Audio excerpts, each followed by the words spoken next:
Bravado round. Each question in this round is worth 3 points, and I'll ask the contestants a question, and they will bid for how many correct answers they think they can give me. Whoever believes they can give me the most will have 90 seconds to name them.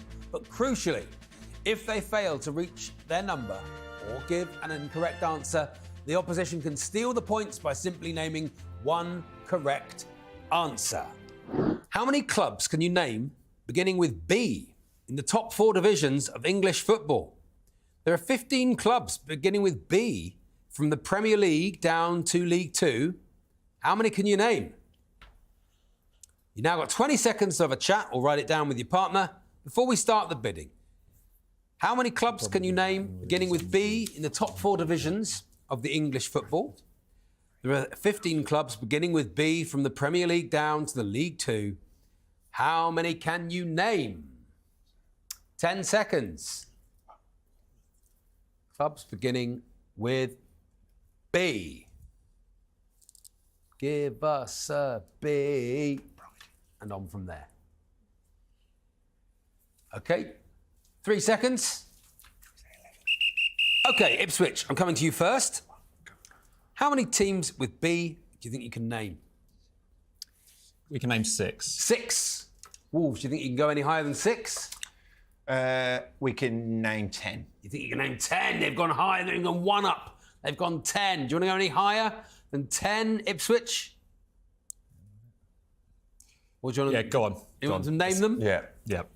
Name them, please. Okay, Wolves, they're asking you to name them. Can you please name me 10 teams beginning with B in the top 4 divisions of English football? Birmingham City. Birmingham City, 1. Burnley. Burnley, 2. Barnsley. Barnsley, 3. Bristol City. Bristol City, 4. Bradford. Bradford, 5. Blackpool. Blackpool, 6. Bournemouth. Bournemouth, 7. Brentford. Brentford, 8. Brighton. Brighton, 9. Bristol Rovers. Bristol Rovers, 10. How many did they get right? Angelina? Of course they did. All over it. Absolutely all over it. Fantastic. Very good, wasn't it? Angelina, they got 10 right. What did they miss out? So you could have had Barrow, Blackburn, Bolton, Bromley and Burton Albion. England's men's team have had 16 full-time managers in their history, with the first one being appointed in 1946. How many of them do you think that you can name? I need first and last name. You can now have 20 seconds to chat with your partner before we start the bidding. England men's team managers. 16, but how many can you name?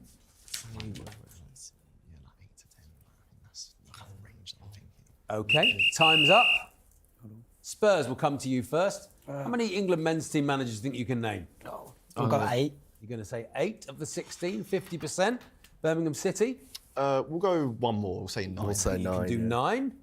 Spurs, do you think you can do more than 9? I don't reckon we can. I reckon play it safe. Or do you want to make Birmingham City name? I think I will stick with 8. Stick with 8. Okay, they're going to make you name 9 England men's team managers. Off we go. Gareth Southgate. 1. Gareth Southgate. Roy Hodgson. 2. Roy Hodgson.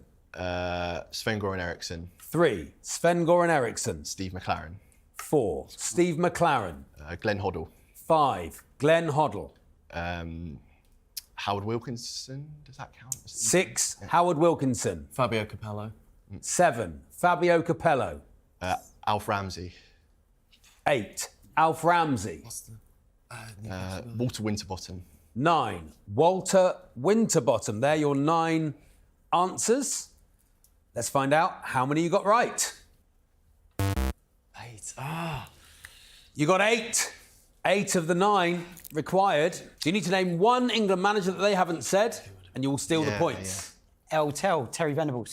Terry Venables. Is he on the list, Angelina? It is. It is on the list. You steal the points. Well done, Spurs. Some of the names that you missed: Bobby Robson, Don Revie. We have Graham Taylor, Kevin Keegan, Ron Greenwood, Sam Allardyce. Sam Allardyce. And, of course, the current manager, Thomas Tuchel. How many English league clubs can you name that begin with the letter S? This season, 24-25, there are 11 clubs in the top 4 divisions that begin with the letter S. But how many can you name? You now have 20 seconds to chat with your partner before we start the bidding.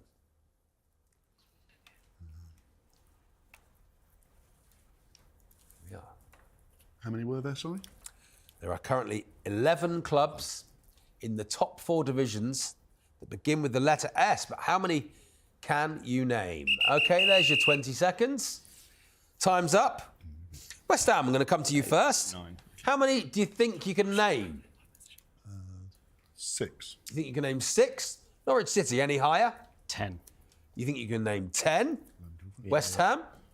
Go for it. Going to make them do it? Yeah, we're going to make him do it. OK, you now have 90 seconds to name them. And once you give me an answer, wait for me to repeat it and give the number that you're up to, and it will be locked in.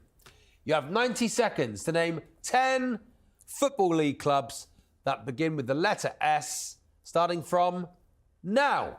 Salford City, Salford City, 1. Shrewsbury Town, Shrewsbury Town, 2. Stockport County, Stockport County, 3. Southampton, Southampton, 4. Sheffield United, Sheffield United, 5. Sheffield Wednesday, Sheffield Wednesday, 6. Swansea City, Swansea City, 7. Stoke City, Stoke City, 8. Sunderland, Sunderland, 9. Swindon Town. Swindon Town, 10. OK, there are your 10 teams. Let's have those with you, Angelina. How many did they get right? Yeah, got 10. Congratulations. Very, very good. Got any more to add? We got any more to add, Angelina? It was, I mean, do you guys know the one that you were missing? Stevenage. Yeah. There you go. Stevenage. Doing my job for me. There we are. Very good indeed. How many players can you name who have scored at least 5 hat-tricks in the Premier League? There are 15 players who have scored a hat-trick on 5 or more separate occasions. I need first name and last name. You now have 20 seconds to chat with your partner before we start the bidding. You can discuss it amongst yourselves.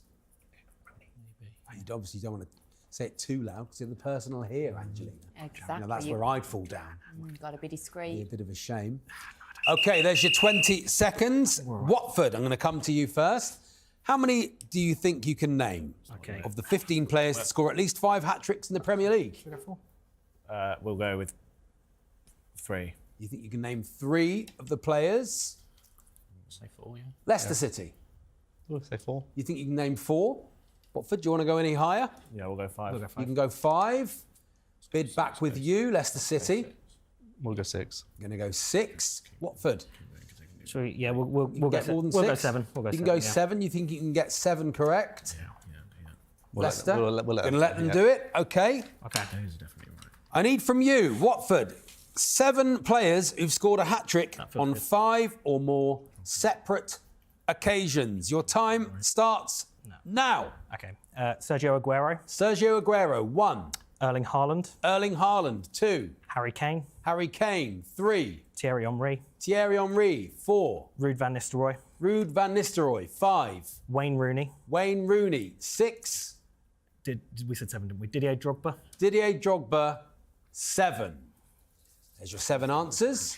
Angelina, how many have they got on that list? 6. Oh. Who did they get wrong? It was Didier Drogba. Drogba was not correct, but you can steal the points, Leicester City. You can name 1 player.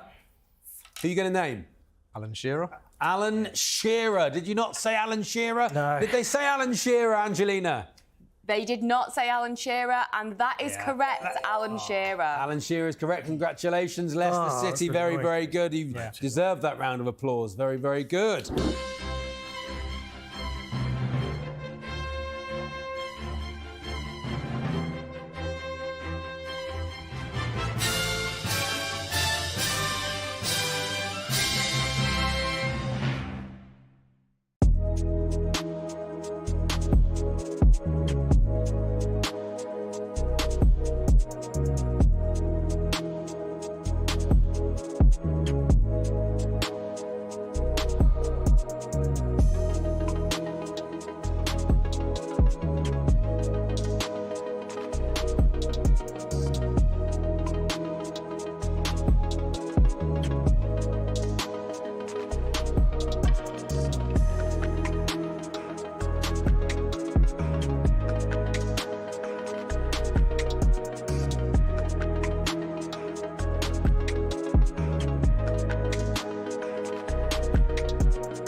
Transfers. They're one of the biggest talking points in football, and the money spent on those transfers is an even bigger debate in this modern era of football where clubs are willing to splash the cash more than ever.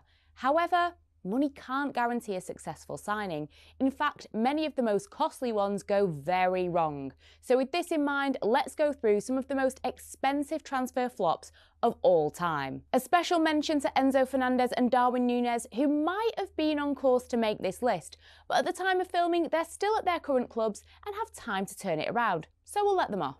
At number 10, it's Jack Grealish. I know his die-hard fans will argue this one and insist that being part of that Manchester City treble-winning squad makes his transfer a success. He may have been the star of the celebrations in that 2022-23 season, but has he really proved that forking out £100 million for him was worth it? Many may point the finger at manager Pep Guardiola, who has been accused of stifling Grealish's creativity with his tactics and failing to improve the player, so much so that he wasn't even included in England's Euro 2024 squad. Grealish vowed to use this snub as motivation for the 2024-25 season, but his behaviour off the pitch, paired with him being unable to score in over 1 year and criticism from his manager, only highlighted his flaws.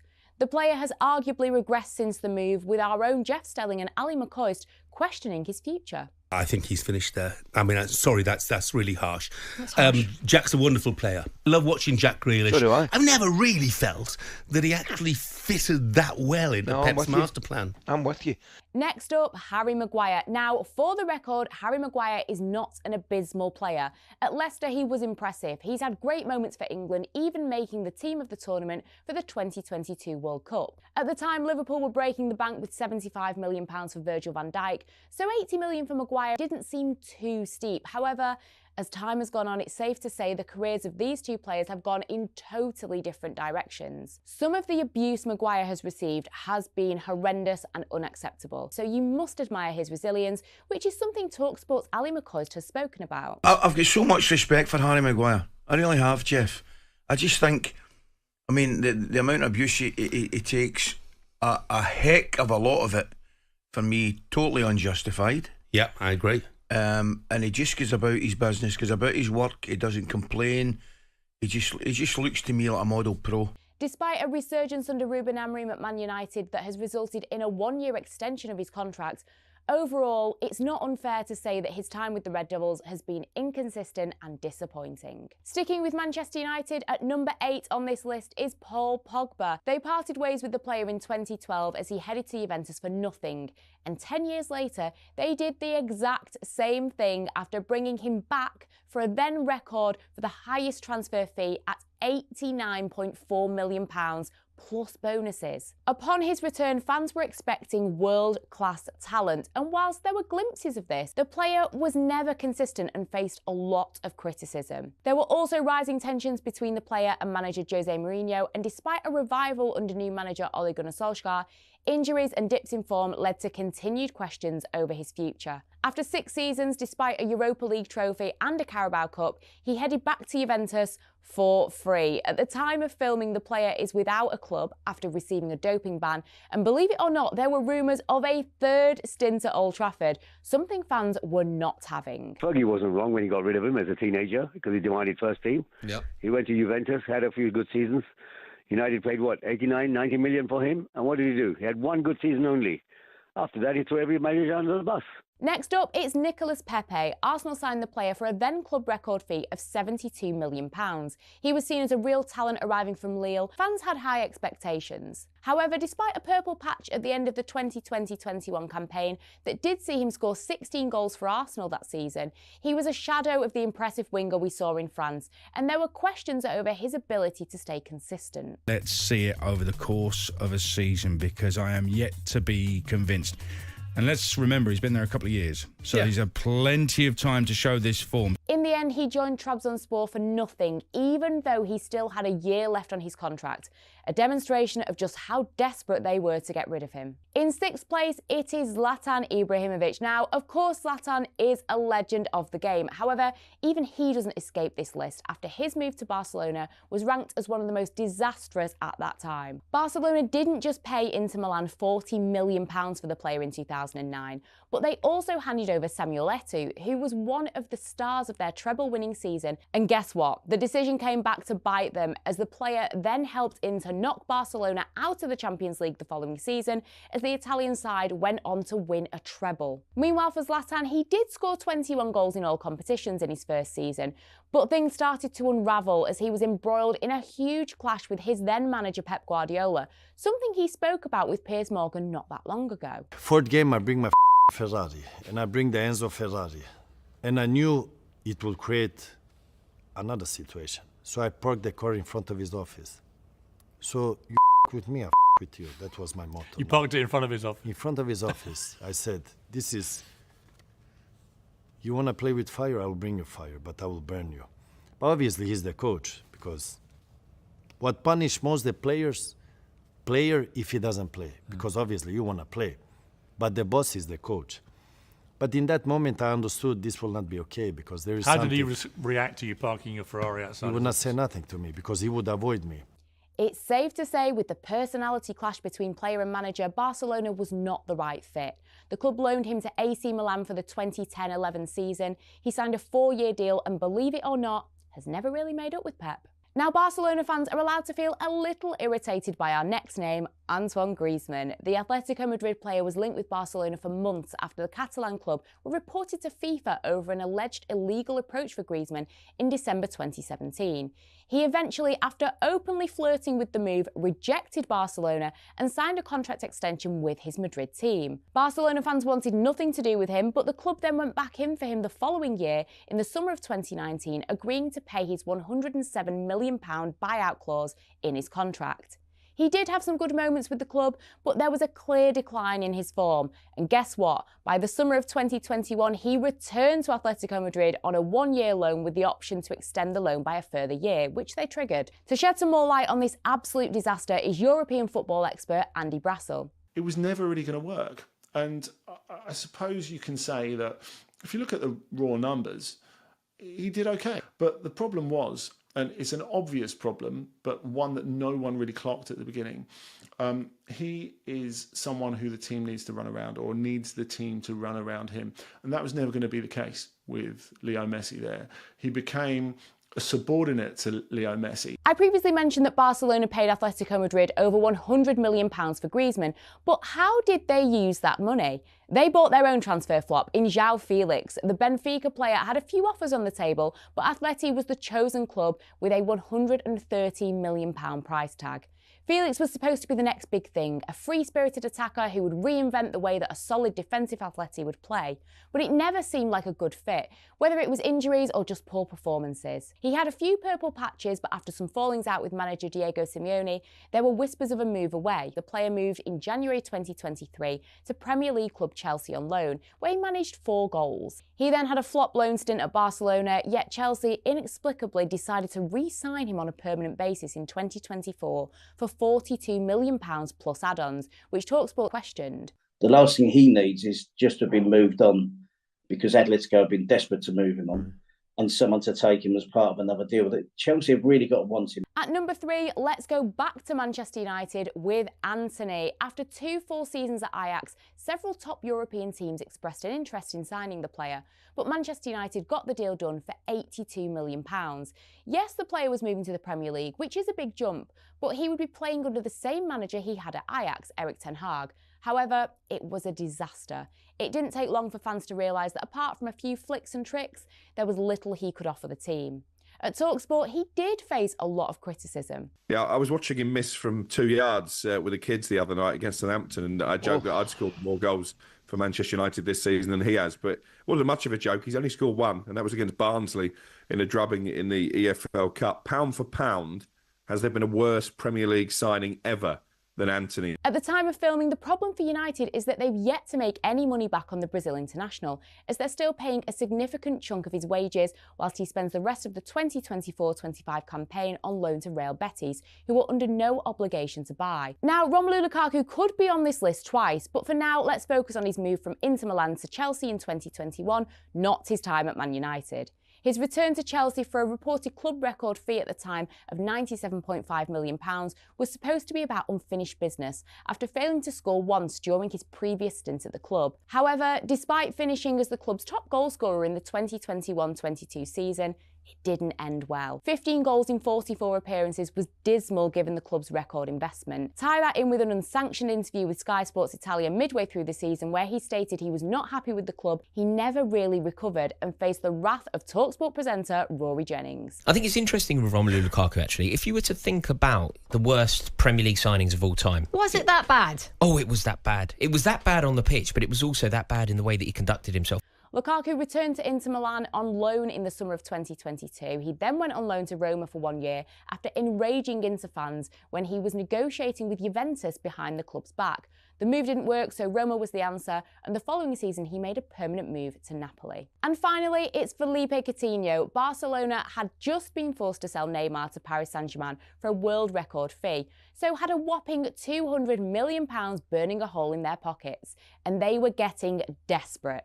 They signed Ousmane Dembele that summer for an inflated £90 million, then spent the rest on Liverpool's Felipe Coutinho, who was doing well at Anfield, but was maybe a luxury in Jurgen Klopp's blossoming attack that had Mane, Salah and Firmino up top. Coutinho's most significant contribution during his 4 years on the books at Barca was scoring 2 goals against them whilst he was on loan to Bayern Munich in 2020. Eventually, they offloaded him to Aston Villa for £17 million in 2022. Despite being impressive at Liverpool, talkSPORT's Tony Cascarino never really rated the player. I never bought into how some Liverpool fans thought he was an absolute messiah for Liverpool, is Coutinho. Special mentions go to Barcelona's aforementioned signing of Ousmane Dembele and Real Madrid spending £85 million on Eden Hazard.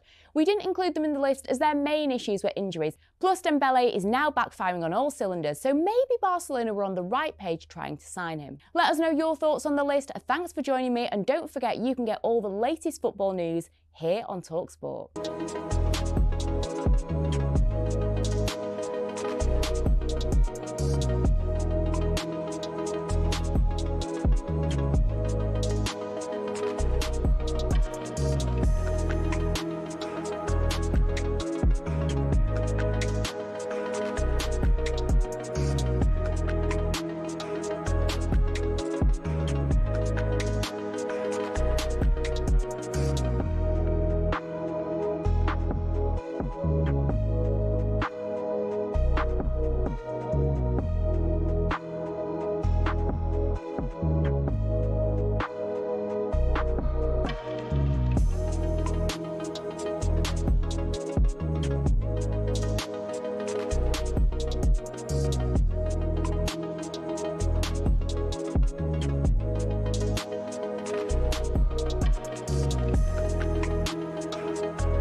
yeah, I think every striker dreams of. So again, Alessia Russo, it was a great header, and it's where you want to see your striker, isn't it? In between the box and Absolutely.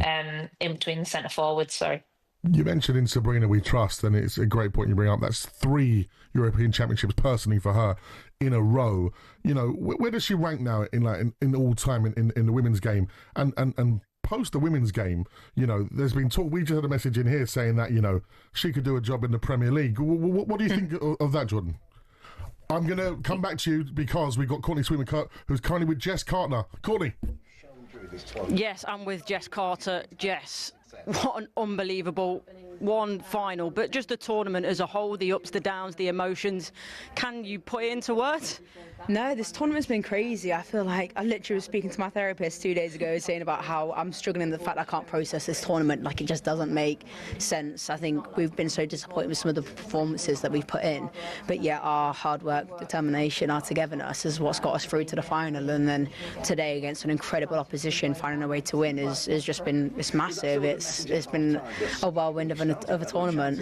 And for you personally, coming back in, putting in a fantastic performance, obviously you've been through a lot this tournament, so that must mean a lot to you today. Yeah, for sure. I think there's, you know, some of the performances that I've put in, I've been disappointed with myself, and I've been going to games second-guessing myself, being hesitant, but I know I belong on this stage, and I know that I'm capable of performing with the best athletes, best players, and best players that, you know, playing against the best players, so I think I just went out today with no fear. I was kind of like, it can't get any worse than the previous game, so go out, give my all, and that's what I did. I love that. Say it with your chest. Let everyone hear that. And in terms of obviously what this means for women's football in this country, you guys, you know, as much as it's fantastic on the pitch, you also think about, you know, your social activism off the pitch. So what is this going to do for young girls and the growth of the game? I just hope it encourages everybody to continue following their dream and do what they love, and I hope it just makes people feel that you know, youngsters right through to adults, make them believe that they can be anything that they want to be. I think Switzerland have hosted an incredible tournament, and I hope it has the same effect here in Switzerland as it does back in England. Jess, go on, go and celebrate, go and enjoy yourself. Congratulations. Thank you so much. Thank you. Brilliant stuff. Courtney Sweetman-Kirk there with Jess Carter, one of the winning Lionesses. Let's go back over to Jordan now. Jordan, you know, just want to reiterate the sentiments of Jess talking there in terms of the legacy that it leaves now for the women's game. You know, I've got two nieces. One of them played for Arsenal, one of them played for Spurs at the moment.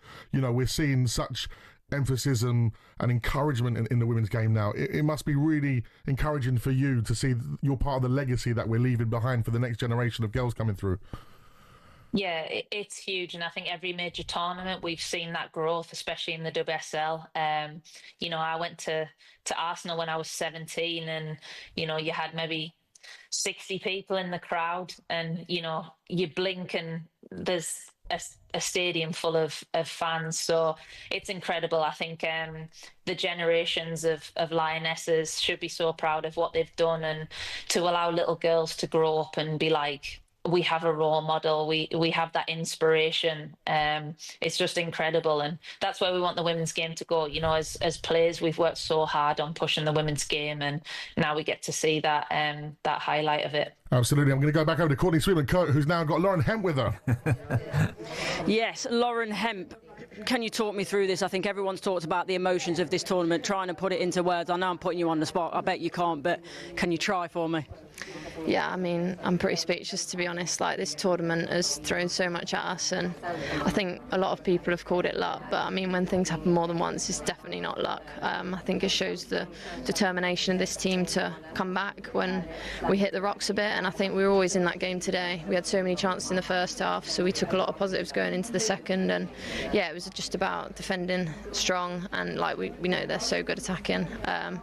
But yeah, I mean, we managed to get that late on goal, which is what we're sort of known for at the moment. So yeah, but it's a very proud moment, and yeah, I mean, it just shows like you just got to believe in yourself, and this is how far you can get. And that level of resilience, determination, never saying die, where has that come from? Is it something that's obviously been built over the years with the Lionesses, but it seems to have come to the forefront in abundance this tournament?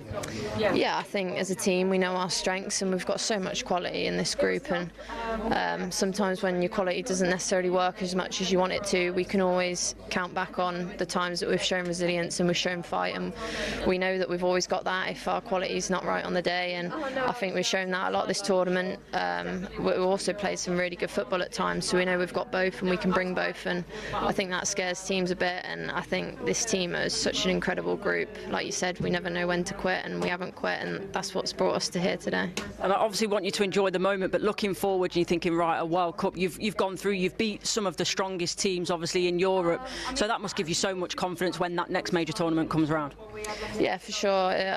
Right now it's not really anything that I've thought about yet. I think it's important as a group we just enjoy this moment, and it don't come around often. I mean, we're so lucky to have done it twice, but these moments don't always come around. So yeah, I think we'll enjoy it tonight and then maybe focus on the next tournament in the next few days. Lauren, go and enjoy yourself. Congratulations. Lovely to see you.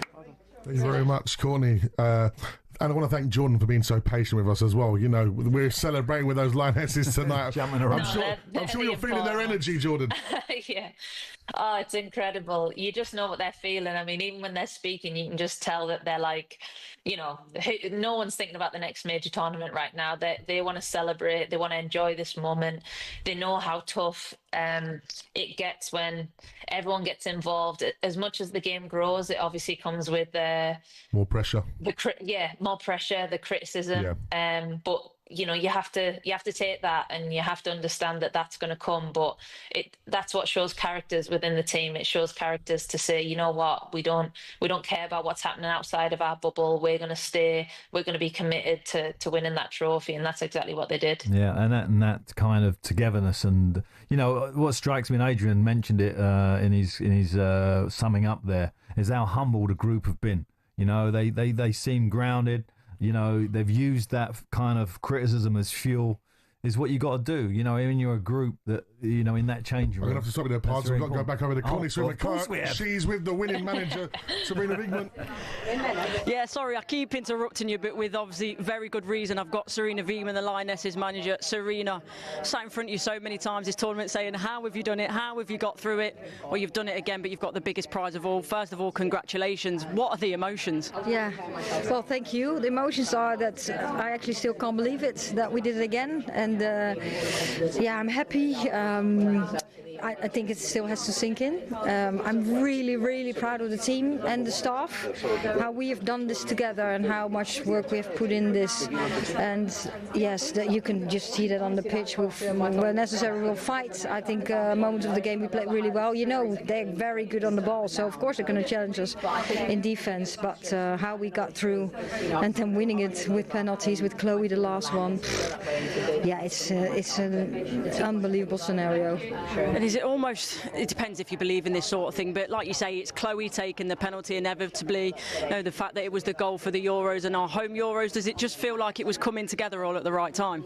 Yeah, that's what it looks like. I think we just know that Chloe is such a great penalty taker, and she loves to take the fifth if we have to take the fifth. And yeah, so she's ready for it. And then after that, of course, she loves the show too, and that's Chloe. And when you stay so calm and you just are so secure with your penalty, with the huge consequences of winning the Euros, it's just unbelievable. But again, I saw so many things from the team today, so many resilience, grit, and that I'm just so proud of the team. Yeah, and I just spoke to Jess Carter, who's next to us, and saying, you know, everything she's been through this tournament, to start that game, to play well, what that, you know, that emotional toll, but to her to perform so well, it's just, you know, that probably typifies the team, doesn't it, and how together they are, the resilience that this team has. Absolutely, and well, it says a lot about Jess, her personality. She's a very strong personality, but also the support from the team, and I think the environment we have. So Italy, there were so many different tactical challenges against Italy, so we made that decision. But in Spain, yeah, we needed the qualities that Jess has on the pitch, we thought. So another tactical decision. Well, as May had played really well too, but they just yeah, they take it on board and they're ready. And as May would have been ready to play, and Jess had a very great performance, as did the whole team, I think. Serena, thank you personally, thank you from the nation. You've made us all very happy. Congratulations. Yeah, well, thank you very much, and yeah, well, enjoy the party, I would say. Connie Swimmingcut there with the winning manager of the Lionesses, Sarina Wiegman. 3 in a row personally, 2 for England. Pards, you're a manager. When you're a winning manager, that takes things to a whole next level, doesn't it? Yeah, of course. And she's praised her team there because there's a lot of backroom staff there, and it's nice to see that one of the real kind of advantages we have over a lot of nations is the togetherness of the men's section and the female section coming together, working in unison.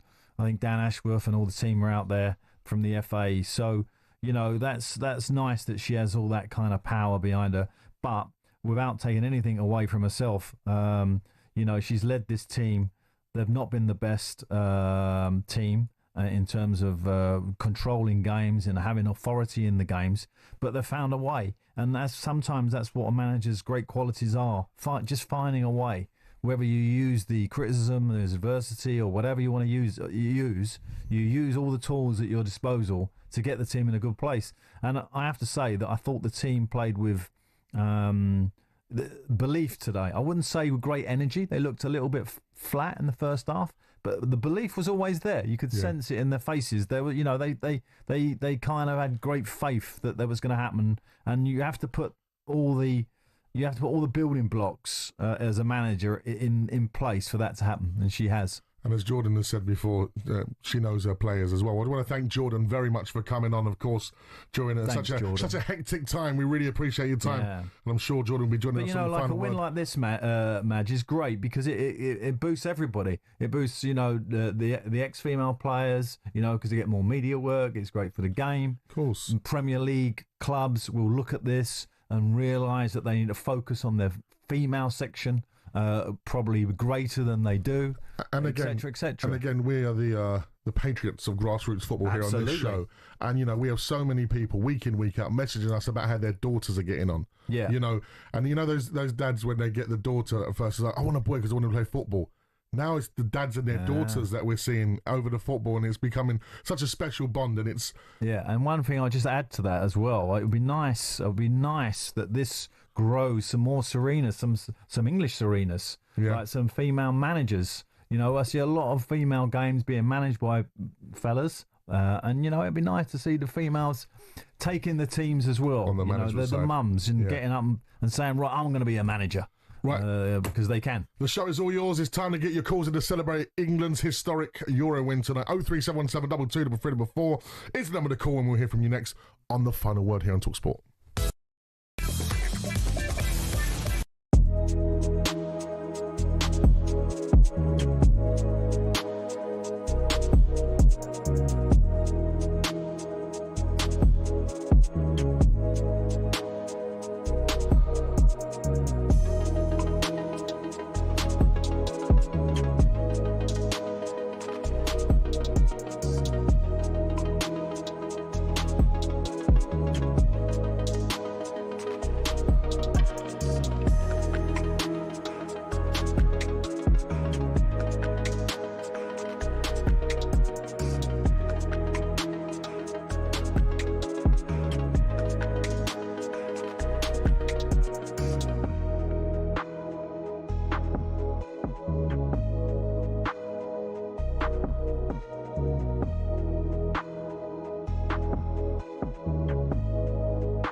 I'm getting back, I'm getting back, I'm getting back, I'm getting back. It's coming, football's coming home. It's coming home, it's coming home, it's coming, football's coming. That's right, football's coming home as the England women's team win back-to-back European championships.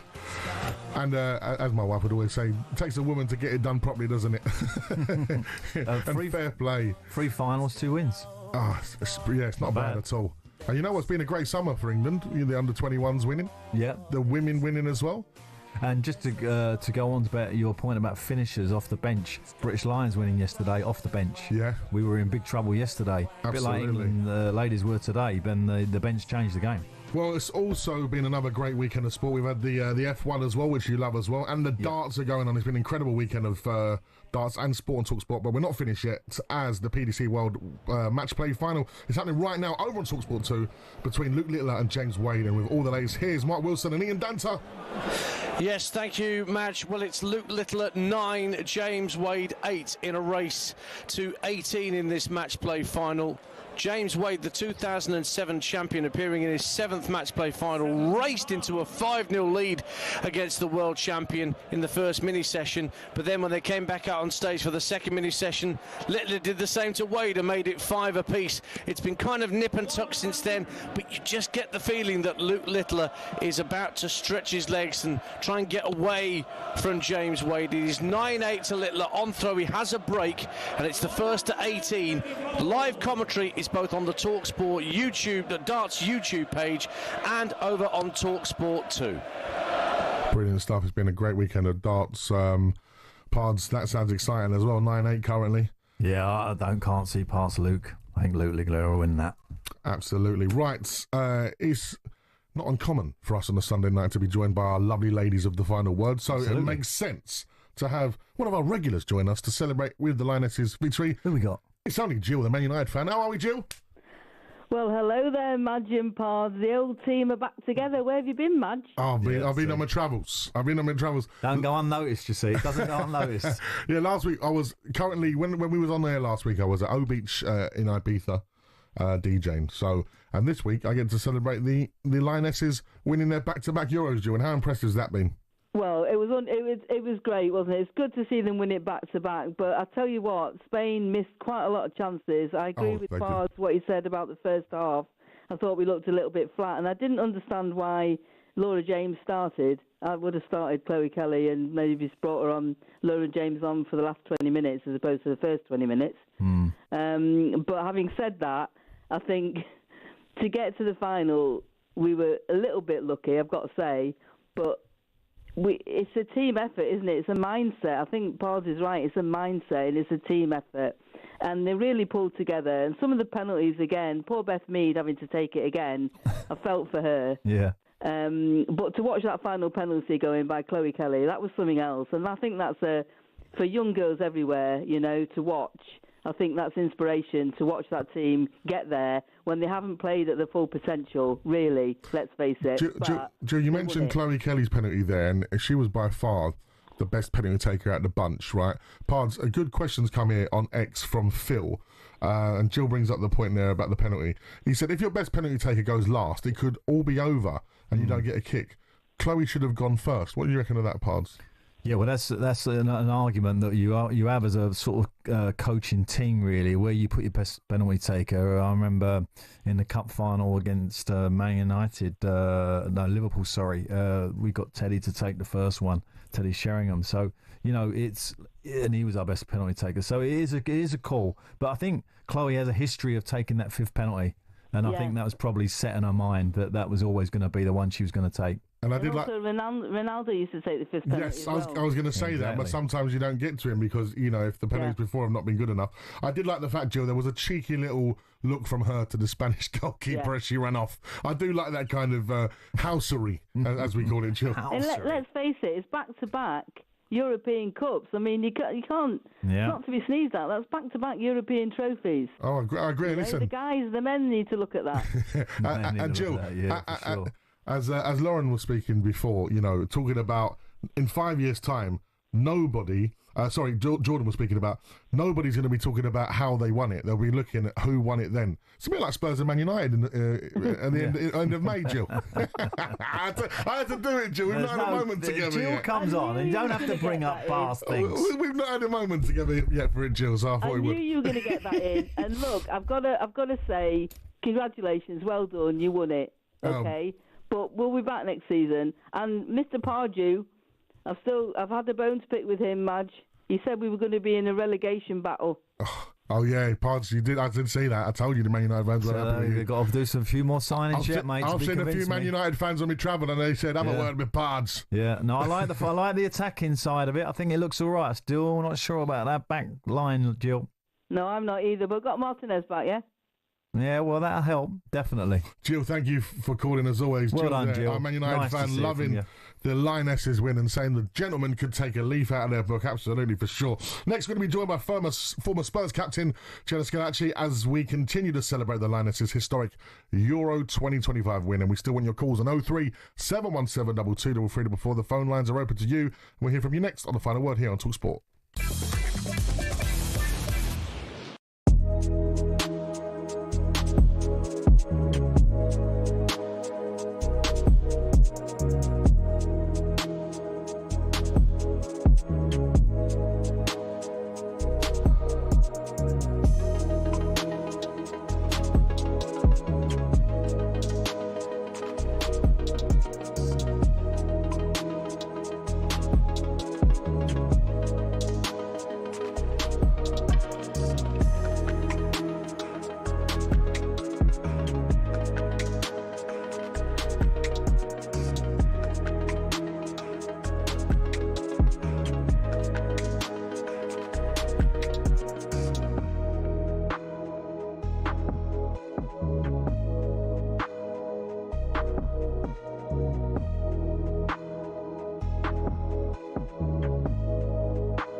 Formula One. It's a sport often seen as insular and elitist, but it's seen a meteoric rise under its owners Liberty Media, not only in popularity and viewership, but in the ability to almost print money.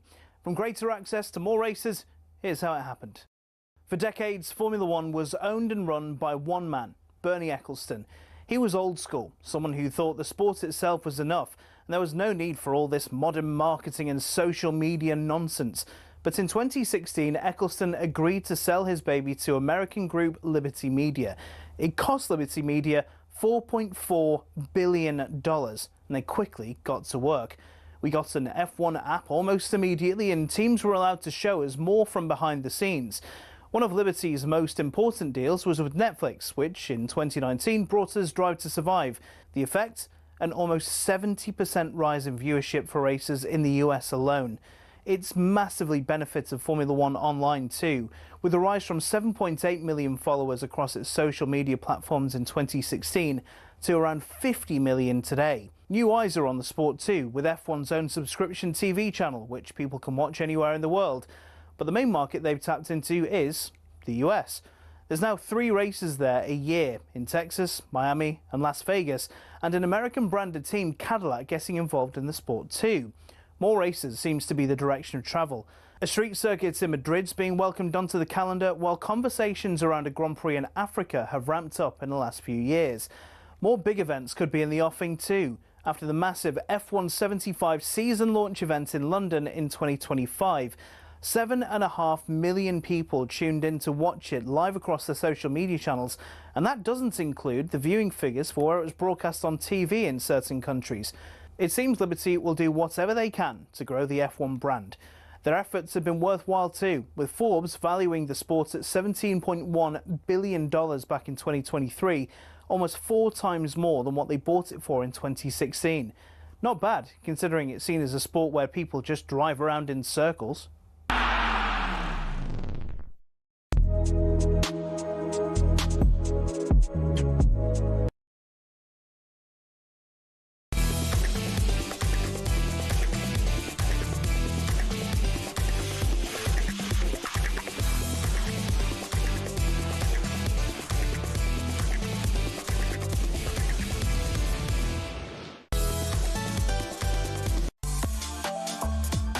Good evening and welcome to the Final Word Phone with me, Majestic, alongside the Crystal Palace legend and former Newcastle boss Alan Pardew on a day the Lionesses made history to win back-to-back Euros in a tense, enthralling penalty shootout. So the country's celebrating this famous victory and want you to come on and celebrate with us. 03717 223344. The lines are open now. We especially want to hear from families with young daughters who will be hoping to follow in the footsteps of the victorious Lionesses. So I expect my sister Natasha to call. Or granddaughters. Or granddaughters. Later in the show, we'll be talking about Luis Diaz, his Bayern Munich transfer news, and what this could mean for Alexander Isak. But right now, it's all about your views on England's success on the Final Word here on talkSPORT. Right, I'm excited because we're going to be joined by former Spurs captain. In a moment's time, Jenna Scalacci will be joining us. But before we bring her in, let's hear how Chloe Kelly made history live on talkSPORT. Kelly from 12 yards to make England champions again against Katakoi. Hop, skip, jump. Oh my goodness! What a penalty kick! You better believe it! Football is coming home again. These legendary Lionesses are the winners of Euro 2025, and once again, Chloe Kelly is the hero.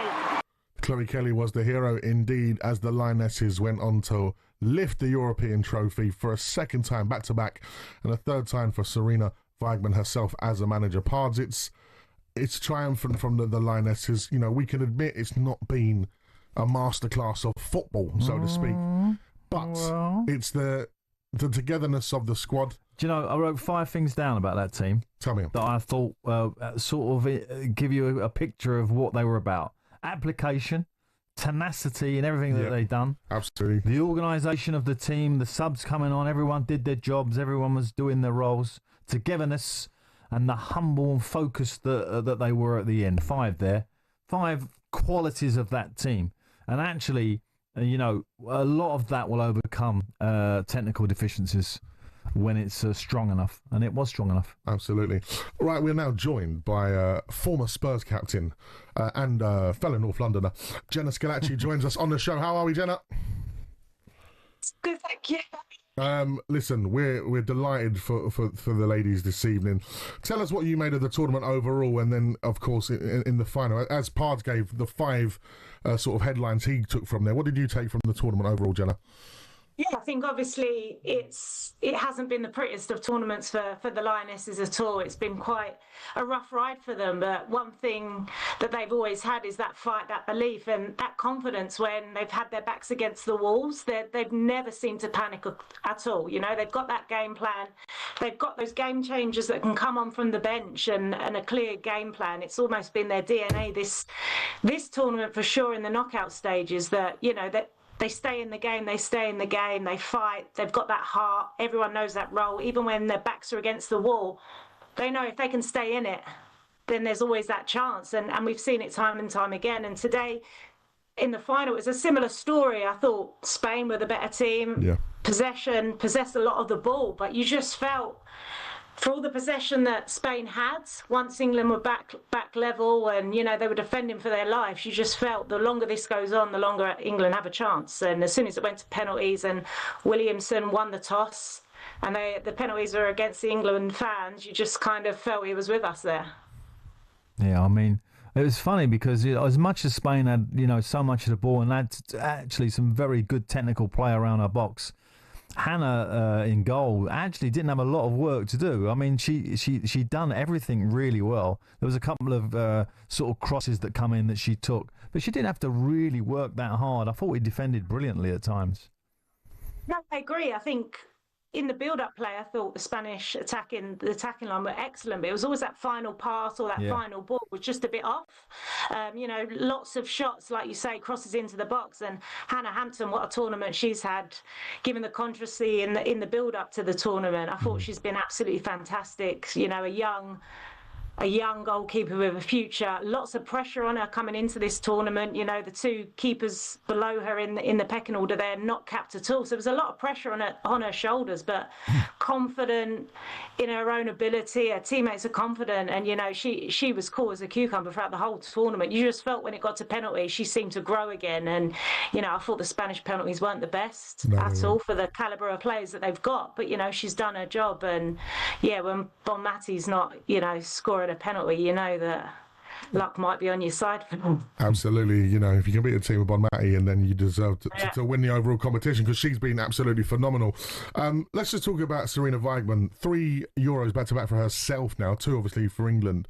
You know, in terms of where she can go as a manager, we've had messages coming in via text, etc., saying she could be built for the Premier League. What sky's the limit for Sarina now?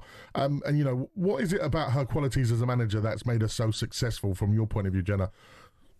I think first and foremost, I think, you know, she's obviously built a culture in the England camp where players, you know, they're fighting, their backs against the wall. Most teams, you know, if you don't have that team spirit, if you're not fighting for each other, you know, if it's an individual, if you're not playing for your whole team, you know, you're not going to get through. You're not going to scrape through to these tournaments. And it's those tournament football isn't pretty, but it's about that fight and that belief in each other. And it's not about just an individual player, it's about a team. But I think Sarina's built that culture over the years now. And, you know, the players believe in everything she says. She's been there as a player. She's won everything as a player herself. And she's won everything as a manager. And, you know, 3 back-to-back finals is incredible. And, yeah, I just think we're very lucky to have her in this country. And I know throughout this tournament there's been some speculation about, is she, you know, questions asked about her, which is crazy to me because, you know, yet again, she's shown what she can do. And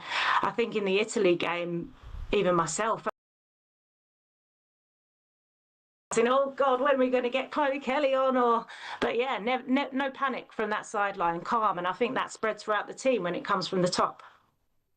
Yeah, I agree. And, you know, when you say about her record, it's not just the results that's important. It's the kind of infrastructure that you're putting in place. And, you know, what she's going to leave us and lead us into the next tournament is going to be important too. And obviously this all enhances it when you get a win and you get another win and it's her 3rd win. So it just builds her reputation and her standing. So, you know, when you get trust in the dressing room from players, when they see that winning mentality and you got those trophies around your neck, it does give you an extra kind of ingredient. Absolutely. Jenna, I just want to ask you as well, you know, someone who's been so prominent in the women's game and the development of it, when you see moments like this and the legacy it leaves, how does it make you feel seeing, you know, your contribution to that? Is there almost like, you know, especially because there's more eyes on it now, is there a bit of sweet feeling that you go, oh, I wish we had a bit more of that at the time? Or are you, you know, proud of the fact that you laid foundations for these moments here? Well, obviously really proud of that, like my journey in the game, and it's a million miles away from where the game is today, but without, you know, us pushing boundaries for the next generation, you know, it wouldn't be where it was today. But, you know, I work with Tottenham, I work with the Tottenham women's team. We're really closely with our academy team, and it's a different world for even the younger kids now. They don't have to fight any battles. For them, this is normal. They're used to going down to Tottenham Stadium or the Emirates or Wembley or seeing England lift trophies. That's the norm to them now. They don't have to ask their boss to leave work early. Absolutely not. No, they don't have to beg or pretend they're sick and then get caught out because it's because there's a match report on the internet. But yeah, it's a different world. But I think it's these Lionesses time and time again. Yes, they've won the Euros again this evening, but I think they won off the pitch so much more. And I think they know that, they're always fighting for change. And last Euros, it was every girl should have an opportunity to play football in school. But what they did for just women in general, I think outside of sport was huge. And they know their worth, they know the platform they have, and they're going to fight for change. They've already been talking about in the build-up, that they want more. They want more for the future generations, to make sure that every girl in this country has an opportunity to fall in love with football, to make a career out of football. And if they don't make a career out of football, there's so many more opportunities in the game that come from it. Well, as Pard said earlier on about the fact that hopefully, even in terms from a managerial side, seeing more and more prominent figures. Of course, we've had, Emma's been amazing in the game, but to see like Serena now, all of these sort of wins for her will inspire people, as you said, not just on the field, to possibly get into the management side of things. Maybe even a mum taking a grassroots football team and letting the mum run the team, as you said, Pards. Yeah, absolutely. And I think that, it definitely will. This is all part of this journey that the women's game is on. It's growing so quickly and so fast. I think it's caught a lot of people out. It hasn't caught the TV out, though. They announced tonight that they've got the World Cup rights again. BBC and ITV have both bought those for, I think it's 27. It's obviously hitting home, and that's what's really what these victories do. I've been involved in cup runs as a club, and the club gets a massive boost from a great cup run and a victory or whatever, like Palace have had this year. And England are going to get another kick on from this, the ladies. So it's absolutely brilliant. It really is. Brilliant stuff. Thank you very much. That is former Spurs captain Jenna Schillaci joining us here on the final word. Thank you very much, Jenna. 03717 223344 is the number to give us a call as we are celebrating the Lionesses' victory tonight as they win back-to-back European Championships. It's talkSPORT with Match and Pards.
Now the PDC World Match Play Final is happening right now over on talkSPORT 2 between Luke Littler and James Wade. So let's get all the latest from Mark Wilson. Yeah, it's a great game here. James Wade 12, Luke Littler 14. Luke Littler in leg 22 went 7 darts into the perfect leg. Couldn't quite finish it off, but did hold his throw to go 12-10 in front. They've then exchanged 4 successive breaks of throw. Every time you start to write James Wade off, he comes back. He just broke in the last leg with 81. It's a race to 18, but you've got to win by 2 clear legs. So if we do get to 17 all, it'll go into a tiebreaker. It is live right now over on talkSPORT 2 and on the talkSPORT Darts YouTube channel. It is James Wade 12, Luke Littler 14. Thank you, Mark. All the updates throughout that will be here on the Final Word with Madge and Pards. Let's go with the phone lines at 03717 22344. As I said, it's not a new thing for us to be talking to the ladies on a Sunday night, Pards. No. We are a regular here on this show to be joined by some of our fantastic female listeners, including Jackie Knuckles joins us. How are we, Jackie? Oh, Madge, hello, Pards, my 2 favourite boys out there. We've missed you. How are you? You good? I'm all right, Madge. How are you? Well, feeling good after that victory. You must have enjoyed that, to see another win for the Lionesses back-to-back this time. I certainly did. We like a bit of back-to-back, don't we now? Yeah, I thought, do you know what, boys? The resilience, the togetherness, the Lions out there, they were absolutely... You know, when you think about it, they've gone through 3 1-1s, 2 penalties, and they've managed to win it. It was superb, the way they came back. At the end of the day, you'll agree with this, Spain was a much better side, especially in the first half. The girls got run off the ball a lot, they couldn't get out of the press, but they just carried on. They just don't know how to lose, do they? They just keep winning and winning and winning. And congratulations to Serena Wiegman. She's superb. To do it 3 times with the Netherlands and then with the Lionesses is something else, isn't it? It's fantastic. I'm really chuffed for them. I'm very, very happy. Yeah. I mean, you know, when you see, you know, the group that they have there and that togetherness, it's so unique to have a kind of strong bond like that when you've been in camp all this time. You're not playing well, you know, and you could sense the players when they were interviewed after. They kept saying about, oh, yeah, we ain't played great, but to find a way. It's always the secret in football. Find a way. Yeah, it is, Pards. And at the end of the day, when it goes to penalties, we all know it's a lottery. It can happen to any team can win it on a lottery. But the keeper, Hannah Hampson, she was absolutely a little superb. cap off for her. Wasn't brilliant for her. And Chloe Kelly, I tell you what. Well, yeah, what I was going to say is, Jackie, they would have moaned at you, your club, Man City, not treating her right, not playing her. Look at her. She's the decider again. No, but Madge, it's not really about club football, is it? It's about the national girls. You know what I'm saying? But no, it was a shame to see a goal, but it's one of them things, isn't it? You know, they move on. Yeah, sometimes it just doesn't work out a particular club, does it? But like you said, you know, for England, every time it comes to a big moment, Chloe Kelly's name is mentioned. Yeah, she steps up, doesn't she, every single time. You know, the other night when she took that penalty and she saved it and it came out, she put it through the rebound. But I'll tell you what, Lauren James shouldn't have started the game. I don't think she should, because you don't start a player that's not fully fit. She only got the ankle injury on Tuesday night. Yeah. But as soon as Kelly came on, Chloe came on, it totally changed the game. And that young defender that came on for Lucy Bronze, let me give Lucy a shout out. That girl is an inspiration. She is absolutely superb. She's a warrior. The way she fought through that, I don't know if you heard it, she said that she had a fractured tibia. Yes, but she didn't tell anyone. But she must have been having injections. She was superb. All tournament, apparently, wasn't it? Yeah, all I want to say is congratulations to the girls. Well done. You really deserve it, and let's go and do it again. Let's get 3 in a row. Well said, Jill. Well done. Brilliant. Listen, Madge, you're still doing brilliant with your training. I do watch you on Instagram. Yeah, I'm trying, Jack. No, you're doing absolutely superb, and I've been watching your little clips when you're abroad doing all your DJing, and you make me so happy, Majestic. I love you to bits. I think you're superb. Oh, thank you very much, Jack. You know, listen, you know the final word on a Sunday is where the love goes down. Thank you very much, Jackie. Keep people have got an eye on you, Madge. You got to keep at it. I know, I love it. I love all the support from people. You'll see me in David Lloyd's tomorrow morning. I'll be there. Getting my this sweat is the on. North London version, is it? Oh, what, David Lloyd's? Yes. Yeah. Okay. Let's head over to another regular contributor to the final word. Leicester fan. Gorinda joins us. How are we, Gorinda? Hi, I'm good. How are you two? We're getting all our faves on tonight, Gorinda. This is brilliant. Lovely to see. Yeah, girl power. That's what it is. Listen, you know... We're on top as women. Well, listen, we have no problem with that whatsoever, seeing the Lionesses secure back-to-back victories. And again, even more important, a victory on foreign soil, Pards. You know, Yes, that's first impressive. time. First time. Yeah. And Leah Williamson, which is another stat, is the first England captain to lift 2 trophies in the senior competition. Oh, wow. Gorinda, as everyone has stated, you know, it's not been champagne football throughout the tournament. But who cares? We won. Yeah, it's not been easy, but that fight, that desire, they got the job done. And do you know what? This is the first time I've actually sat and watched the women's football team, and I've loved it. When it comes to the men's football team, honestly, they're a ball fest. Pass back. I hope they're taking notes from these women, honestly, because the last-minute goal, they didn't give up. They just fought, Ajman, the last minute, the penalties. And, they could have crumbled today with the first penalty, when it got... the slip, yeah. We take it. But they fought. And this is the first time I've actually watched so many magnificent penalty saves. With the men, we don't get that. What is it? Have you noticed that? How many great saves? There was... I said to my dad, I said, the net's a little bit, the post a little bit smaller, but absolutely fabulous penalty saves. So many. There was a couple of good penalty saves, but, we have to be honest, there were some terrible penalties as well there, Pards.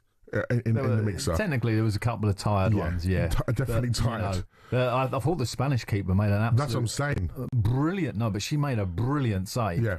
That with that single hand. That hand the second hand come up. That was fantastic. But Hannah, of course, has proven in the shootouts before that she knows. She seems to read very, very well where to take... I know you get, homework and she kicked it to the right, but that doesn't always fit. You've still got to call it right on the night, and she did. She went the right way almost every time. So Gorinda, like you said, that's the first time you really sat down and watched it. Has that inspired you for next season to maybe look into the WSL a bit? Yeah, Leicester. Over lockdown, I really wanted to do my FA coaching badges, and I regret not to, but I'm getting in touch with some coaches at Leicester City Football, and I'm going to do my FA coaching badges. That's been my dream. Well done. Since I've been about 12.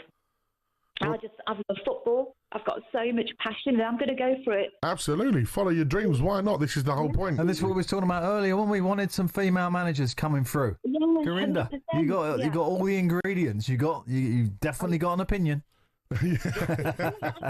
And you know what? Who knows? One day we'll be handed over to the Moose. We'll be like, Moose has got the Leicester City manager, Gorinda. After a victory today. Yeah. I'm just like, you know what? This season, Leicester, oh God, it's like a nightmare. What is going on with us? Well, listen, today you can bask in the glory of the Lionesses victory. A national victory. A national victory. Grinda, thank you so much, and good luck with those badges. Don't say it. Don't say it. Do it. Yes. Absolutely. Brilliant stuff. Thank you very much, Gorinda. And to anyone who's listening out there, if it'd be nice for Gorinda to come on later on in the year with the badges. That would be nice. Done. Yeah. Absolutely. And if you are out there listening to it and feeling inspired and you want to get involved, why not? Well, okay. I think this is a point for me to make. This is from Pards, the gaffer. From the LMA. From the gaffer. If you want to get into coaching, get in contact with your local county, then getting told the early starts on your badges, get it all under your belt, get going, trust yourself that you can do it. The big problem with people when they go into coaching or feel that they want to go into coaching is that they hold themselves back from it. It's almost like they're sort of scared of embarrassing themselves or failure of any type. And it's very important just to go in. And once you get into this system, it becomes very easy.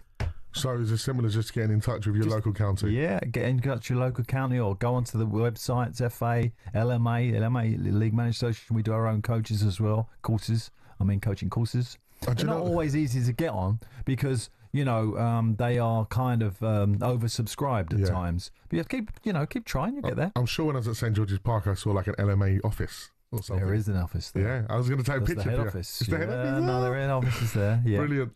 Kilo's calls coming in 03717 22 344. We've heard from Gorinda. We've heard from Jill. We've heard from Jackie.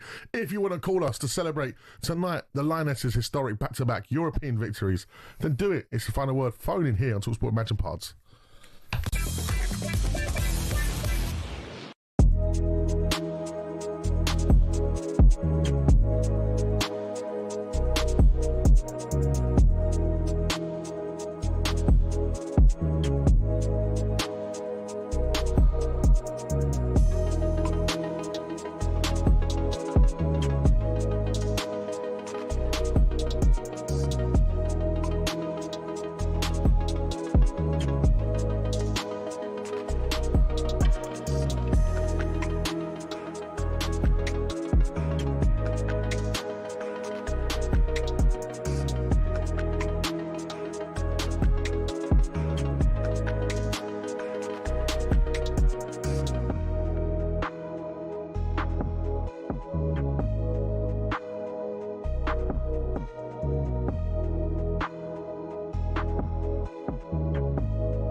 $10K for Coldplay. That's right, Coldplay, they're on everyone's lips at the moment for all sorts of reasons, and they are back at Wembley this summer. We've got a huge VIP prize up for grabs for one lucky listener. We're giving you the chance to win 6 tickets. More importantly, in a private box for you and your mates on August 22nd with full hospitality. Plus, we're chucking in 10 grand spending money completely tax-free. And there's no videos online. Here's how to enter. 18 plus, UK excluding Northern Ireland. For a chance to win, text the word WIN to 83338 by the 4th of August at 11 p.m. And you're in the draw. Text costs £2 plus 1 standard network rate message. You must have the bill pays permission or post your name and number to Coldplay Competition, PO Box 3190, Colchester, CO2 8GP, to arrive by 5 p.m. on the 7th of August. This is talkSPORT Limited Promotion, run on talkSPORT, Talk and Virgin Radio UK stations. Full T's and C's at talksport.com. And it's all over in Blackpool in the World Match Play Darts. How did it finish, Mark? Yeah, it finished with Luke Littler as the new PDC World Match Play Champion. He's beaten James Wade by 18 legs to 13. It was right in the balance. Wade, who got off to a great start, led 5-0 early on. Littler hit him back to level up at 5-all. And then it was nip and tuck each way all the way through. It was 14-11 to Littler. Wade made back-to-back legs to get back within one. But crucially, Littler took out the final 4 legs to wrap it up. He averaged 107.24 in the process. It is a record number of 180s in the tournament as well. He hit 17 on the night. So the current world champion, UK Open champion, Grand Slam champion and World Series of Darts champion is now the match play winner as well. James Wade playing in his 7th final, his 6th time as runner-up. He averaged 101, played a great part in it. He's up to 5th in the world, but tonight it's all about Luke Littler. The 18-year-old is the new PDC World Match Play champion. He's beaten James Wade 18 legs to 13. That's unbelievable. Luke Littler, 18. All the things he's won. The green light has been lit once again for that man. Well, Littler, he's just he's just brilliant, isn't he? And I love him. I like everything you do about him. I know someone else who was young today, done very, very well, and she was a female. Want to know her name? Go for it. Lottie Wode, who won the Scottish Open today. She was an amateur. It's her first professional tournament, and she's pocketed herself £220,000. Not bad at all. It's not a bad job, It's near bad. Not bad. 21. Speaking of golf, have you watched Happy Gilmore 2 yet? I haven't, but it is on my list. Yeah. Is it good? Not great. No, the first one was good, actually. Yeah, but it's just nice viewing, isn't it? It's one of them ones. It's a feel-good movie. talkSPORT's Angelina Kelly is currently outside St Jacob Park in Basel and is talking to happy England fans. We can hear from Angela and the fans right now. Now, talk me through the penalty shootout. What were you thinking, especially with the misses? Oh, at first when Beth took it, I was like, perfect. And then she had to retake. But Bon Matti, best player in the world, obviously not. Alessia Russo for the Ballon d'Or. Well, I was going to say, you look at people like Chloe Kelly, somebody like Alessia Russo, that are European champions for Arsenal and now with England. You're saying Alessia Russo for the Ballon d'Or? It was always between Mariona, Bon Matti, Alessia Russo. It came down to who won the Champions League and who won the Euros. Yeah, and Alessia Russo, she's won the Champions League, she's won the Euros again. So Alessia Russo. And in Serena we trust? Yes. Right, as of right now, yes. Brilliant stuff. As of right now. You can't look past Bon Matti in terms of the Ballon d'Or. She's incredible. Wow, Russo got a number of good goals today. I know, but I'm a bit disappointed to see her go off, actually. Yeah. But that Bon Matti, watching her on the ball. Yeah. Unbelievable. Different level. Brilliant. Right, so let's now hear from talkSPORT's Courtney Sweetman-Kirk, who is chatting with England's Lionesses number 1, your favourite, Hannah Hampson. Hannah Hampson, just talk to me about this team, this moment, how you keep digging yourself out of these situations and lifting the trophy, the Euros, yet again. Yeah, I think this team's special. Everyone's seen that throughout the whole tournament. It doesn't matter what gets thrown at us, we'll come out on top. And yeah, today being able to lift that trophy is, I don't know, it's a real reward for all the determination, hard work, and just the grit that we've shown throughout this tournament to keep ourselves going when everything's been thrown against us. And for you, your first major as number 1, you've performed extremely well, obviously coming up in big moments, big saves. The one I always think about was a save from Rolfo just before half-time in the Sweden game. If it goes 3-0, it's probably a different game, but you've had these massive moments. How pleased are you that obviously you've stepped into some big gloves? Yeah, like you say, first tournament playing, not too shabby, winning it. But no, I think all I can really say is thanks to Serena. She's shown us the faith and belief from the start to put us in the goal. And yeah, I think she's just really instilled that confidence in me to be able to go and showcase what I can do. Maybe not showcase everything to my best. There's still plenty more to come from me, but to be able to help the team in any way possible. I've been running around for 120 minutes, so the least I can do is save a few shots here and there. And yeah, it's a team sport at the end of the day, so we're all just in it together, and we grind the results out until the end. Just talk me through that process when it comes to penalties. Obviously, you do a lot of analysis, but is it something that you relish or you don't really like it? I think it depends how the first couple of pens go, to be honest. The Sweden game, I wasn't enjoying it that much with how our pens were going, but no, like I said, whatever I can do to help the team. I knew that they've been running around for 120 minutes, so in the penalty shootout it was my turn to repay the favour and helping with them helping me keep the ball out the back of the net and not really making me do much in the 120 minutes. So yeah, I'll do whatever I can to help this team. I'll always give 100% when I'm wearing an England shirt, so to be able to save a couple pens, yeah, it's a lovely moment, but it's just a credit to the team, to be honest. England's number one there, Hannah Hampton. Wow. Lifting the trophy yet again. Brilliant stuff there. Pards, are you into literature? Yeah, what we got going on? How would you like a poem about the Lionesses? Oh, I always like a poem. Do you like a poem? Let's go over to Taylor, the poet, who joins us on the show. Good evening, Taylor. Hello, guys. You okay? Very good indeed. I believe you've written something especially for the Lionesses.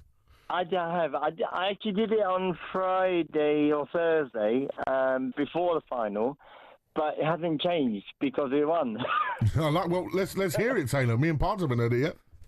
All right, here we go. Ready for it? Always ready. Yeah, come on, let's go. Okay, so Lionesses, same dreams and hope as Charlie, as they watch from the sidelines, because the sisters and brothers kick was the same at 6 months. Please accept women have arrived as new laces show the world what their mothers missed. Are we the comeback kings that become the queens of the football throne? As Michael Caine said, get Carter. Leave Jess alone. Godspeed, talkSPORT. Oh, thank you very much, Taylor. I was expecting a bit more rhythm into that poem, but it's good. It's all right. A lot of the but people at work, I work with, I told them about this, and they were like, "It's got a rhyme." I said, "No, it doesn't have to rhyme."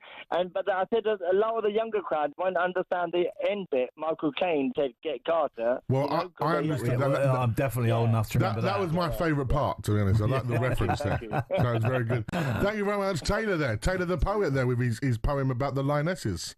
Have you? The AI, AI, you can get some very good poems on there, on verse. We should... Oh, dearie me. Let's go over to Laura, who's a Liverpool fan. How are you, Laura? Hi, how are you guys? Very well. Have you got a poem or a song for us? I'm afraid I haven't. I feel Laura, like I think you could beat it wherever you go with. talkSPORT's got talent. Come on, Laura. No, I just really wanted to say, tonight was amazing, and what they're going to do for the next generation of women. But really, the competition as a whole, they didn't play well all the time, which has been well documented. And the Sweden game with the penalties, wow, I was like shouting at my television. So there's still a lot of work to do. But, put all that to one side and just well done to them for today. Yes. And that's it. Like you said, Laura, listen, a win is a win. Like when you've got a medal around your neck and you go away and when it's all done and the game's finished for them and they sit down and retire and they can look at their medal and go, hang about, we had that moment once. That's what everyone dreams of. Exactly. And it's just how it'll move the game forward. And in particular, I've got a daughter and we watched most of the games together. Nice. But she went off on holiday, so she was actually FaceTiming me. And all the way through, we were just having these conversations. And it's just amazing to see how it's taken that next sort of generation of females, and hopefully they'll build on it, Yeah, I would love the men. I want the men to win a competition. I would love that. Yeah. Oh. And they're not far off it. Not far. No, and you're right. And again, today... And that's a great call, because when you think about, like, for 100 years or more, we've had men and their sons talking about great moments when they've watched football. Yeah. And now we have mothers with their daughters. Yeah, Laura sharing these great moments. Laura, where's your daughter on holiday?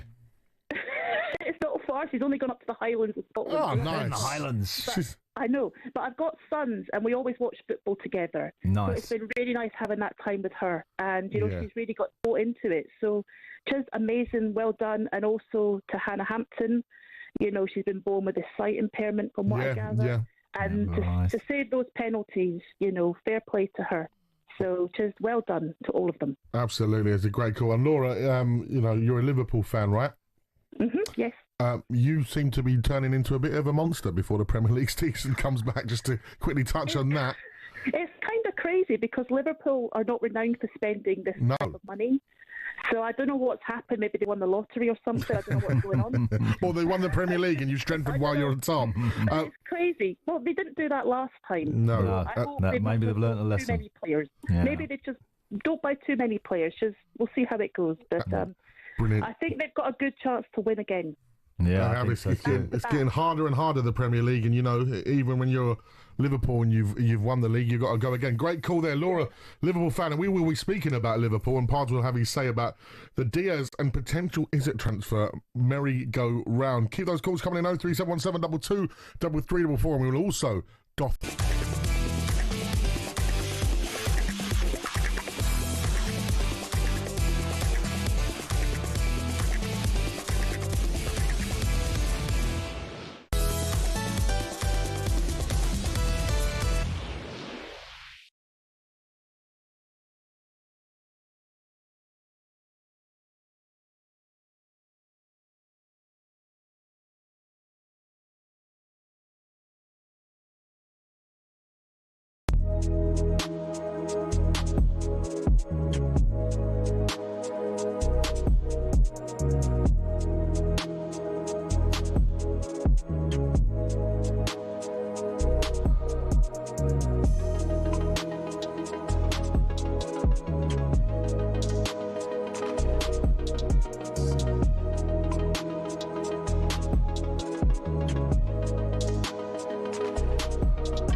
Sounds of Ozzy Osbourne. R.I.P. to the late great Ozzy Osbourne, of course, who we lost earlier in the week, as well as former WWE star Hulk Hogan. But what's poignant about Ozzy Osbourne is we mentioned him a couple of weeks ago, didn't we, before his Villa Park show? Yeah, we did. And of course, he was able to say goodbye and have a farewell to his fans at the place that he loved, Villa Park, which was amazing to see. He was able to belt out some Sabbath hits as well as some of those classics like that one we just heard, Crazy Train.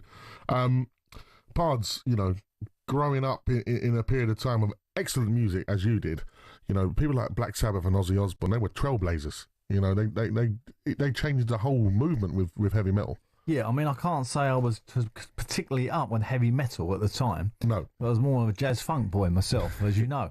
But I mean, I loved Ozzy because obviously they had the reality show, him and Sharon, of course. Well, that's the other thing, It was unbelievable. Well, they invented heavy metal, and as Jack Black said at the 2024 Rock Hall of Fame induction for Ozzy, the evilest thing that Ozzy Osbourne ever did was give us reality TV, because the Osbournes, theoretically, he's really one of the first reality. It was a great show, actually. I mean, it wasn't just like a reality show; it was great entertainment. It was great entertainment. And obviously, Sharon and him, their connection and the way they sort of went off at each other was just hilarious. Yeah, when you lose some of these sort of musical icons and stuff, and seeing them pass away, it just makes you feel like these legends just passing us by. It really defines. When John Lennon died, I was actually working in Liverpool. Wow. I was only a young boy, and obviously I knew the Beatles, etc., etc., but I wasn't like. I mean, the people around me, it was incredible. The feeling when he died in that city was.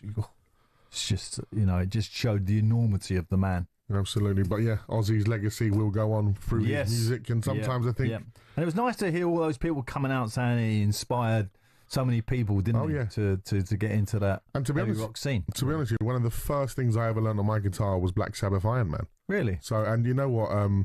Can you name the lineup of Black Sabbath? No.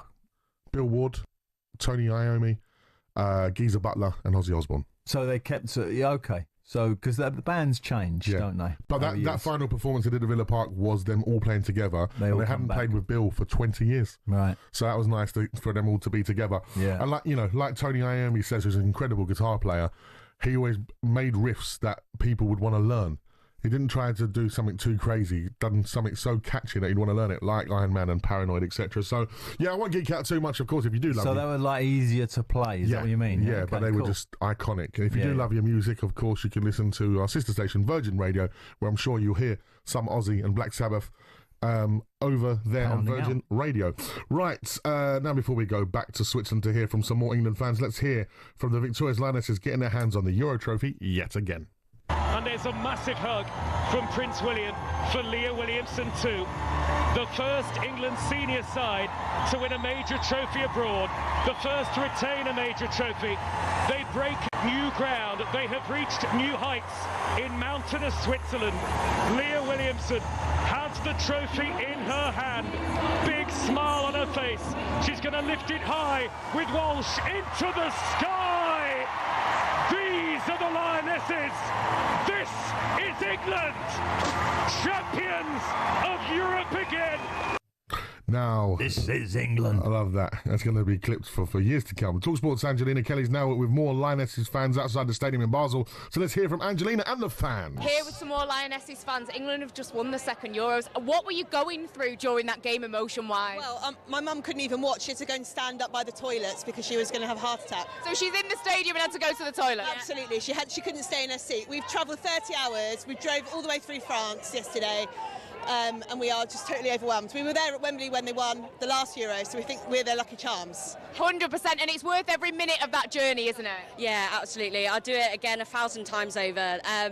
These girls are history makers, and we're just so proud of them and everything they represent. And yeah, they're changing the game of football, and we love it. We love to see it. It absolutely inspires the next generation. My daughter here is playing football now in our local city teams, and we're just absolutely thrilled to be able to come and see them on the proper big stage, see them on the TV in the WSL, and they were brave and they've absolutely deserved it. They've scrapped their way here. Every single match, they've stolen it, and they absolutely deserve that. The lucky charms there, the Lionesses fans. Let's go over to the phone line quickly on 0371722 334. Richard joins us. Good evening, Richard. Oh, have we got Richard there? Gents, how you doing? Oh, we got you there, Richard. Yeah, brilliant, mate. We're just... Hello, can you hear me? We can hear you now, my friend. Richard? Good. I think there might be a delay, so I'm going to let you talk. I'm going to let you talk, Richard. Tell us how you feel about the Lionesses.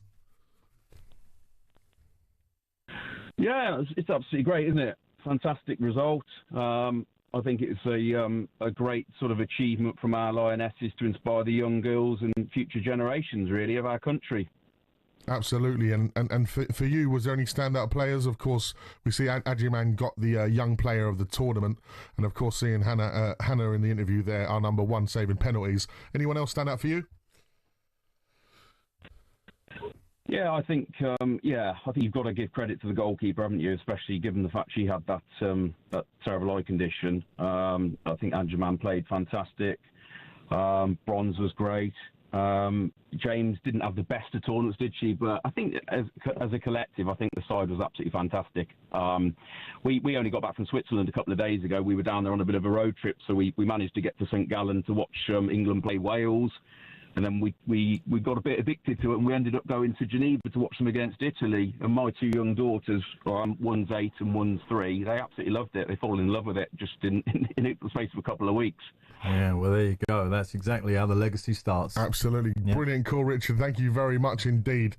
As you said, that's the moments there, isn't it? Seeing those things first time. And you see so many, when I just travelling around, particularly on Saturday and Sundays when there's games going on, so many more young girls in kits going to games than I have ever seen. Going back in my lifetime, there was hardly any. When I started playing, there was hardly any ladies football. It was very rare, but he said it's come in leaps and bounds. Yeah. And you know what? It's tonight is a celebration of all of that effort that's gone into it. You know, you talk about St. George's Park. You know, I was over there recently, and you see it with the pictures of the women's lifting the last Euros doing it again. It just shows that investment's paying off. And they're on for the hat trick. Yeah. Can you imagine? That'd be good, wouldn't it? Let's talk about Liverpool quickly, Pards, before we exit. Louis Diaz off to Bayern Munich. Looks like that's 70 million. Yeah. Good deal, that. Well, I always thought he was a very important player for Liverpool. Whether he started or not, he was a very game changer. You know, he come off the bench and altered the course of a fixture. It'd be a big loss, but of course, it sounds very much like that's going to arm them for the Isaac deal out of Newcastle, and that is beginning to look very, very precarious for Newcastle fans. Which is scary, isn't it? You know, there's no, like, I see Eddie Howe said there's no chance that he's coming on that tour with them. And, you know, him not being at Newcastle next season just seems so strange. Yeah. After winning that trophy. You know, how do you can't stop a player from going if they want to go? Well, it sounds... Unless you're Morgan Gibbs White. Well, you know, it's two very, very different kind of circumstances we've had today, haven't we? You know, the boy from Forest looks like he was definitely going. That looked like it was, you know, it's just a question of time and when. And now a complete reverse, and fallen in love with Forest. Well done to him. And I wasn't so sure about the PR that they sent out. I didn't think that worked very well, but that's another story. The Newcastle one doesn't look like there's a resolvement there. It sounds to me like they've gone to him, i.e. the board and the manager, to offer him a new contract, to try and tempt him to sort of get rid of this this kind of thing he's got in his head about Liverpool maybe going. And they've not been managed to manoeuvre it. They've not taken the emphasis away that this boy wants to go. And I think that's a real problem for them now, because obviously the fan base will find that very, very difficult to accept. But the truth of it is, if the player really, really is like adamant, then it's difficult. What do you do in that situation, Pard? Say if you was Eddie Howe right now, you know, like the way I think of it is like, for example, if we keep you and build around you, we could possibly go and win the league. You could win the league with Newcastle. Yeah. But these players, they go to these clubs that are already winning and go, well, you're only going to make it even easier for them to win. It's just like, it's frustrating, like, as a fan. Yeah, and extremely frustrating for Newcastle. We've got themselves in a great position, scouted this boy, you know, give him the platform to have tremendous success. And as you say, built a side really for his finishing. You know, a lot of their crosses are geared to the type of striker that he is. So they're going to have to replicate by buying someone very similar. And who in the market would you say Newcastle should go for? Well, I don't want to go there because I want to just stay on this subject for a minute because you asked me the question. And I think what Eddie has to do is be very diplomatic. And like the noises they sent out about the board will make the final decision was to take the pressure off the manager, of course, because he has to keep his relationship with the player. Because if that window shuts, right, and he doesn't go, and the board say you're not going, no matter what the offer is from Liverpool, then it's Eddie's job to get his head round it in September to kind of get him focused again and get him back playing in that black and white shirt. Well, he's got 3 years left in the deal. Of course he has. You know, it's not like I'm not sure that this contract is such that Liverpool are doubling his money, trebling his money, quadrupling his money, whatever that is relevant. It sounds like he's just got it focused in his mind that he wants to go there, perhaps he feels he's going to win trophies there. Yeah. But, you know, I would say that if I was Eddie, I would play a very, very a lot of diplomacy, get me to 1st of September, let's keep the boy, and then give me time to get his head right, Well, that's all from us today. But the talkSPORT Breakfast Show is back tomorrow from 6 a.m. with Alan Brazil. A historic show. Yeah. Because obviously the ladies have done us proud today, and we're very proud of you. Well done. Exactly. All their families as well who are listening. Alan Brazil's going to be joined by former Republic of Ireland midfielder Andy Townsend. But if you need some music in your life, go to the talkSPORT app and swipe across to listen to Emma B. My good pal, Emma B. Sitting in for Chris Evans on Virgin Radio. Spice Emma? No. Oh. Emma B. Legendary radio broadcaster. Oh, okay. Next up here on talkSPORT, it's time for the latest from across the continent on Trans-Europe Express. As we go out on a man who I'm sure Danny Kelly will be paying his own tribute to on the show, as football came home, just like Ozzy, who passed away in the week. Mama, I'm coming home. I don't